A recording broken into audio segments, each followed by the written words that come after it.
Hello everyone, my name is Phawx. This is Linux running on the GPD Win3, specifically Ubuntu 20.10. This is the latest version of that, and I've installed the latest Mesa drivers on top of that. The only thing that I did is basically just change the display scaling to portrait left.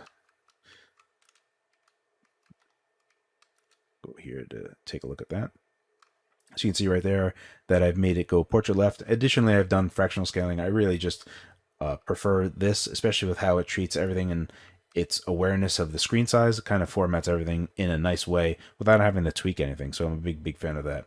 Other things just kind of just work. So if we go here and do, brightness, that works there, or we can handle brightness through this little slider over here. Either doing it through the keyboard or even sound. You can do sound through the slider, through the keyboard, or through the actual hardware buttons at the top. All that stuff just works. The GoodX or Good9 touch digitizer driver is installed. It's just not configured right now. So I'll go ahead and show you the Intel AX200 Wi-Fi chipset speeds real quick. So I go here and I go to speed test. One thing worth noting here is that GPD does supply their own Linux image on their website officially. So I just installed the latest version of Ubuntu 20.10. I'm not using that official image. So a lot of things that I had to go ahead and configure myself probably won't be necessary on the image that GPD supplies themselves. So if you wanted to dip your toes into Linux, you should probably use that image if you were curious. But the Intel AX200 wireless chipset, the hardware itself, is just super solid. You can see that I'm getting fantastic speeds. Wi-Fi and Bluetooth really aren't a problem, both on Linux and on Windows. Really just can't really sing its praises enough. For anyone that's been following me knows that I'm pretty crazy about it. So that's pretty much it. The touch driver is loaded, the digitizer is loaded, but just not configured.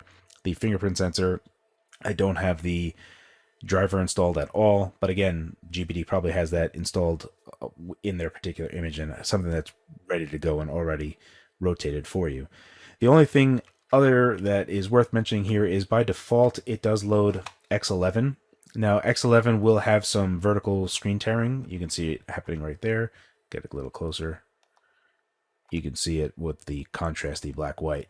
Really apparent. So there are a few things that we can do here. You could by default go and change a different configuration file for X11 to combat screen tearing. Now, while that works, I have had it cause issues with initializing Vulkan for games and stuff, which I'm not going to be doing because I want to show you some performance stuff, because there are some really interesting performance differences between Linux and Windows.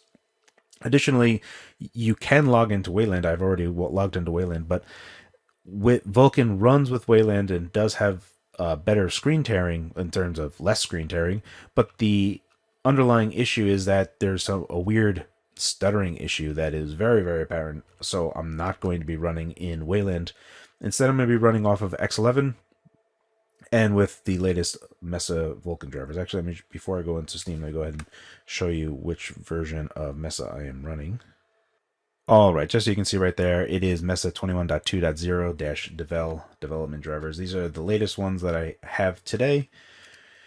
With that said, we're going to go ahead and take a look at some game performance. I've installed a few games on Steam, and Steam is using the latest version of Proton, which is stuff that Valve works on top of other work that other people have done to make a very seamless package of just playing Windows games on Linux machines. Alrighty, so here we are with Dark Souls 3 running on Proton. So it is DirectX 11 to Vulkan. You can see that we are running 1280 by 720 and low quality settings. Additionally, I am running at 15 watt TDP right now. There is no there is a method for me to handle TDP in software, but I haven't looked into it on Linux. I know that it's possible. I just haven't done it. So I have hard set it in the BIOS itself.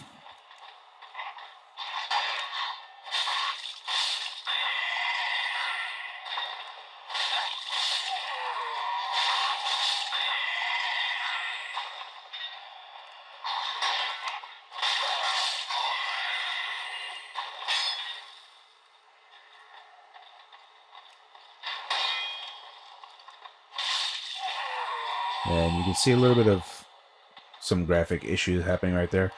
And again, there are going to be little issues like that all over the place. Again, because there are things that are happening. There's a translation layer happening from DirectX 11 to Vulkan happening on the back end.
Alrighty, so here is Fallout 4. For the most part, this is pretty okay, but there is some shimmering stuff going on over here, and just some weird, I don't know, maybe draw distance issues. Just a little interesting.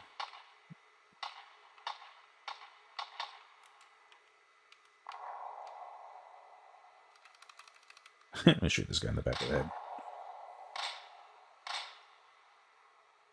Man, that guy whipped around.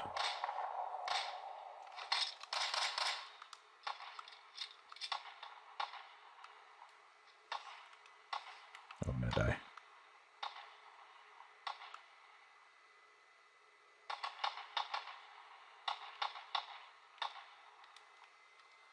No. Oh man, he's hitting my dog.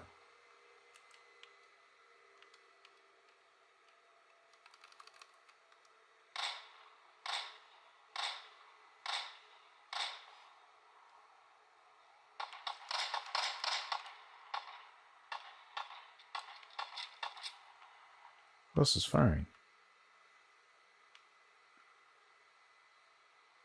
Oh, you bum. Get off my dog. Oh, I died. He got me. In this particular instance, I believe that Hollow Knight is actually running on a different API in the background. The overlay that you see is only present for Vulkan-based games. So I'm of the belief that I'm not actually running Vulkan here.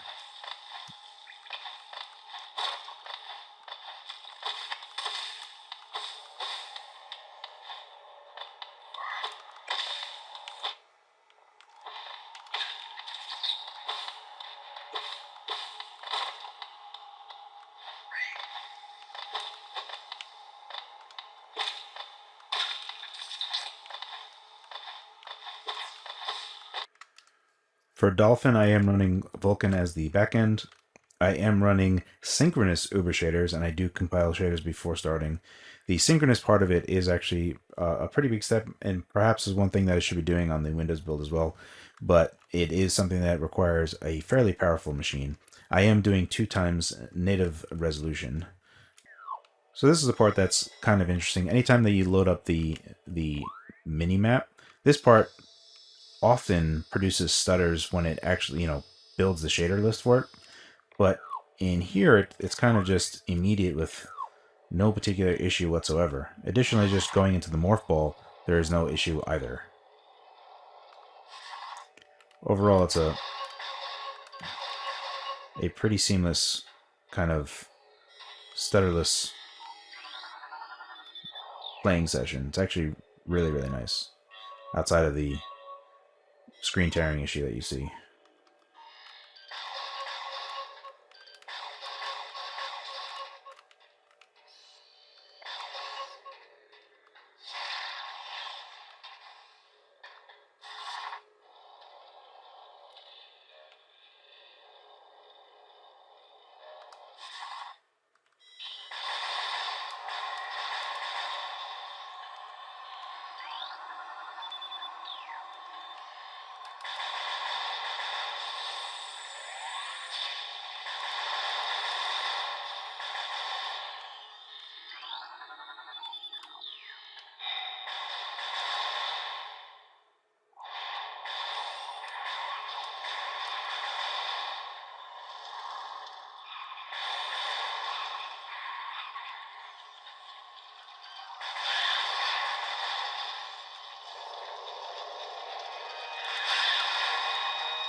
This is actually one thing that I really wanted to show off is that the Citra Canary, this version is 1956 that I'm running here, and I'm going to try to show you a comparison between Windows and Linux running on this, and it's so crazy how much of a difference it actually is.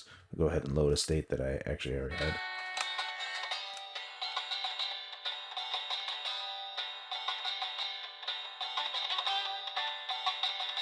Now I'm keeping it not full screen just so you can see that on the bottom right here, we can see that speed is 100%. So we're getting full 60 FPS right now. Here is that this is running better than the Win 2 can, only because we are running as at the absolute base clocks for a lot of these frequencies. So even though Tiger Lake is a lot more performant than 7Y30, it's not performant enough at its base clocks to be what we need.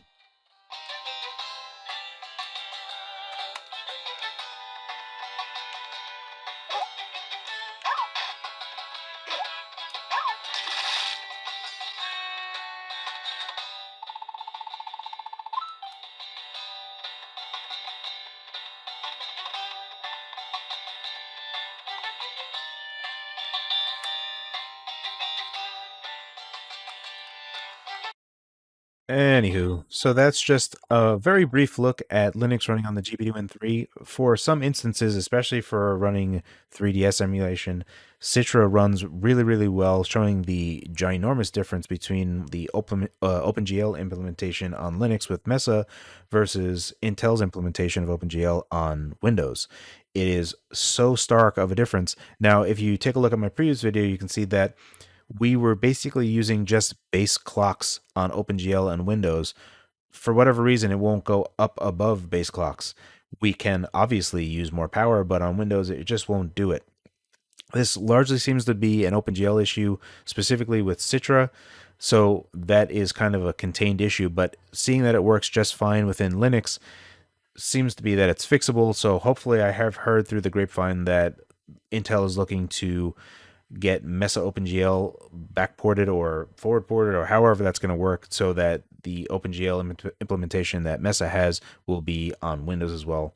So I'm hopeful that whenever that does happen, Windows side will be working really, really well. But there are some little things there, the vertical screen tearing. A lot of this stuff can be fixed. Still early days yet. I have done next to zero amount of effort getting Linux working on the GPD Win 3, so for people that are Linux heavy and are Linux desktop users, I'm sure that you're not going to have an issue at all. Mostly this video is just to say that it works well. There are some performance advantages to running Linux on the GPD Win 3 for sure, especially when it comes to Dolphin. There was very little that I needed to do. It just kind of worked. I do have to stipulate that I should have used synchronous Uber shaders instead of async Uber shaders. So that's the only real difference between the two. So I could say that it might work just as well on Windows, but for sure I get zero stutter whatsoever on Linux with Dolphin, and it runs perfect on Citra. So emulation wise, we're looking like Linux is looking just really good. Outside of that, Steam does a good job with Proton support in the background to run a lot of games that are Windows only, but working really well on Linux. So for the most part, it works really well. There are some little things that you could use to make it run even better.